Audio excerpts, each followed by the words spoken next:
एक जंगल में टुनी और कालू कौवा नाम के पति पत्नी रहा करते थे। जंगल में काफी समय से बारिश न होने के कारण खाने की कमी हो गई थी। टुनी, मैं दाना ढूंढ ढूंढ के थक गया हूँ। अभी तक तो मैं चुप था, लेकिन तुमने फिर से एक लड़की को जन्म दे दिया। अब मैं तेरी 3 बेटियों का बोझ नहीं उठा सकता। अभी के अभी निकल जा मेरे घर से बाहर। कालू, अपनी इन बेटियों को लेकर कहाँ जाऊंगी? यह तीनों बच्चियां तुम्हारी ही है। तुम्हारा दिल आज इतना पत्थर क्यों हो गया है? तुम्हें इन मासूम बच्चों के चेहरे को देखकर दया नहीं आती? हाँ, मुझे बिल्कुल भी दया नहीं आती। तू अभी के अभी इन्हें लेकर निकल जा। नहीं देखने मुझे तुम्हारे और तुम्हारी बेटियों की शक्ल।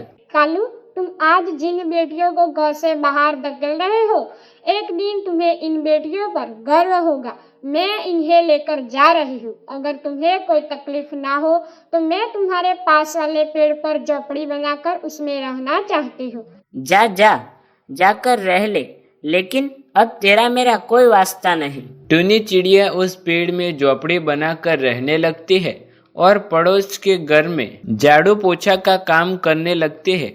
एक दिन, माँ, बहुत जोरों की भूख लग रही है, कुछ खाने को दे दो। बेटा, तुम अभी इधर बैठ जाओ, मैं तुम्हारे लिए कुछ खाना लेकर आती हूँ। माँ, आप रोज खाने में सूखी सूखी रोटियां देते हो। जब हम पापा के घर थे तो हमें खाने के लिए खीर पूरी मिलती थी। माँ, पापा ने हमें घर से क्यों निकाल दिया? क्या बताओ मेरी बेटी, पापा ने हम लोगों को घर से क्यों बाहर निकाल दिया? तुम जल्दी जल्दी खाना खा लो, मैं तुम लोगों को कल खीर पूरी जरूर खिलाऊंगी। रात में सभी सो जाते हैं, लेकिन टुनी चिड़िया को नींद नहीं आ रही थी। टुनी के पास उसकी सहेली का फोन आया। अरे टुनी, आजकल तुम कहाँ हो? बहुत ढूंढने के बाद तुम्हारा नंबर मुझे मिला। क्या बताऊँ, आजकल मैं बहुत मुसीबत में हूँ। मेरे पति ने मुझे 3 बेटियां होने की सजा दी है। मुझे मेरे बेटियों के साथ घर से बाहर निकाल दिया है और मुझसे पूरी तरह से रिश्ता तोड़ दिया है। टुनी, तू मुझसे कल मिल। मैंने हमारे जंगल में एक नया ब्यूटी पार्लर खोला है। तू कल से मेरे ब्यूटी पार्लर की देखभाल करना शुरू कर दे। मैं तुम्हें इस काम के लिए 50% देने के लिए तैयार हूँ। तो क्या कहती है, कल से तू आ रही है ना? हाँ, मैं कल आ रही हूँ। तूने मेरे खराब वक्त में मेरा साथ दिया।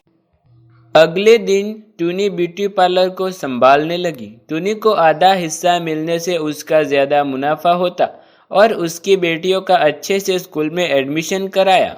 माँ देखिए, हम तीनों अपने अपने क्लास में फर्स्ट आए हैं। हाँ बेटा, तुम इसी तरह मन लगाकर पढ़ना और एक दिन अपने माँ बाप का नाम रोशन करना। कुछ सालों बाद टुनी की तीनों बेटियां बड़ी अफसर बन गई। टुनी और उसकी 3 बेटियां खुशी खुशी रहने लगी। अरे टुनी, तू यहाँ बैठी बैठी क्या कर रही है? तुझे पता नहीं है, घर का पूरा काम अभी बाकी है। कौन करेगा यह काम? तेरा बाप करेगा।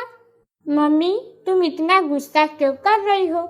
थोड़ी देर मुझे मोबाइल देखने दो, उसके बाद मैं काम कर लूंगी। दिन भर मोबाइल मोबाइल। रुक, आज मैं तेरा मोबाइल ही जला देती हूँ। नहीं मम्मी, ऐसा बिल्कुल मत करना, मेरे मोबाइल को मत जलाना। मम्मी, तुम जो कहोगी मैं वही करूँगी। अब आई ना तेरी अक्ल ठिकाने। चल जा, बाजार से सब्जी लेकर आ। और हाँ, एक बात ध्यान से सुन, जहाँ कम दाम में सब्जी मिले वहीं से लेकर आना। यह ले कुछ पैसे, इनमें सारी सब्जियाँ आनी चाहिए, ठीक है? मम्मी, तुम तो ₹50 ही दे रही हो, इतने में सब्जियाँ कहाँ से आएगी? अरे पागल टुनी, अभी तो मैंने तुझे बताया, जहाँ सबसे कम दाम की सब्जी बिक रही हो वहाँ से ही लेकर आना। चल अब निकल यहाँ से, जल्दी जा, मुझसे जबान मत लड़ा। जा रही हूँ मम्मी, तुम इतने जोर से क्यों डांट रही हो? टुनी फिर सब्जी खरीदने के लिए बाजार जाती है। भैया, मुझे बैगन चाहिए, जो सबसे कम दाम वाले हो वही देना। अभी देता हूँ। सब्जी वाला सड़ी हुई सब्जी टुनी चिड़िया को दे देता है और टुनी खुशी खुशी सब्जी लेकर घर आती है। टुनी, सब्जी ले आई? चल अब सब्जी लेकर इधर आ। हाँ मम्मी, अभी लेकर आती हूँ। और यह लो, कुछ पैसे बचे हुए हैं। अरे यह क्या, कैसे बैगन और टमाटर लाई है? यह तो पूरी सड़ी हुई है। मैंने तुझे कम दाम वाली सब्जी लाने के लिए कहा था, सड़ी हुई नहीं। चल जल्दी जा और इसे बदल कर दूसरी सब्जी ले आ। माँ, तुम्ही ने तो सबसे कम दाम वाली सब्जी लाने के लिए कहा था, मैं इसे बदलने के लिए नहीं जाऊंगी। तुझे तो जाना ही पड़ेगा, अगर तू नहीं गई तो तुझे मार मार कर तेरी खाल उधेड़ दूंगी। एक एक पैसा इकट्ठा करने के कितना वक्त लगता है, फालतू में एक ही झटके में उसे खत्म कर दिया। और अब तू ही बता, मैं इस सड़ी हुई सब्जियों का क्या करूं? मैं तुझे कहती हूँ इसे वापस लेकर जा और पैसे ले आ। टुनी फिर सब्जी लेकर उस सब्जी वाले के पास पहुंचती है। भैया, मैंने तुमसे कम दाम वाली सब्जियां मांगी थी, सड़ी हुई नहीं। तुम इन सब्जियों को वापस करके मुझे पैसे दे दो। क्या बोली? मैं तेरे पैसे वापस नहीं करूँगा, जा यहाँ से। भैया, वापस कर दो ना, मेरी माँ मुझे बहुत मारेगी। मैं कहता हूँ तू जल्दी भाग जा यहाँ से। उस समय टुनी की माँ दरवाजे पर ही खड़ी थी, उसके हाथ में एक चिमटा भी था। टुनी, तूने सब्जी वापस कर दी? नहीं माँ, सब्जी वाला पैसे वापस नहीं कर रहा है और उसने कहा तुझे जो करना है वो कर ले। आज मेरा गुस्सा चढ़ गया है, मैं तेरी खाल उधेड़ कर ही रहूंगी। टुनी की माँ उसे चिमटे से पीटने लगी। माँ, मुझे मत मारो, माँ मुझे मत मारो, मुझे चोट लग रही है, मुझे मत मारो माँ। तू ठहर, मैं तेरी हड्डी पसली एक कर दूंगी। टुनी की रोने की आवाज सुनकर उसके पापा कमरे से निकलकर बाहर आए। क्यों री, तू इतना क्यों चिल्ला रही है? क्या बताओ, आपको इस टुनी से तो ढंग का एक भी काम नहीं होता। समझा समझा कर थक गई हो, लेकिन यह तो कुछ सुनती ही नहीं है।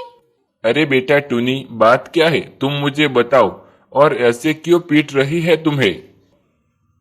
यह देखो, आप ही देखो, सारी सब्जियां सड़ी हुई लेकर आई है।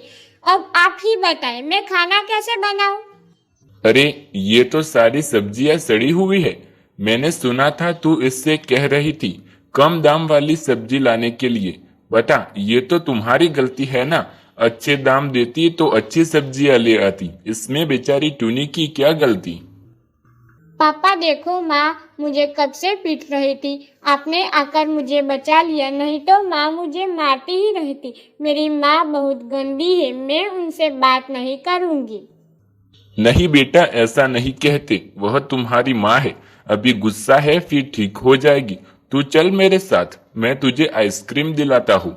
आपने ही इसे लाड प्यार करके बिगाड़ दिया है। अगर अभी से पैसे का महत्व नहीं समझी तो औरों के घर जाएगी तो क्या करेगी? अरे भाग्यवान, अब तुम इसकी चिंता क्यों करती हो? जब समय आएगा तो देखा जाएगा।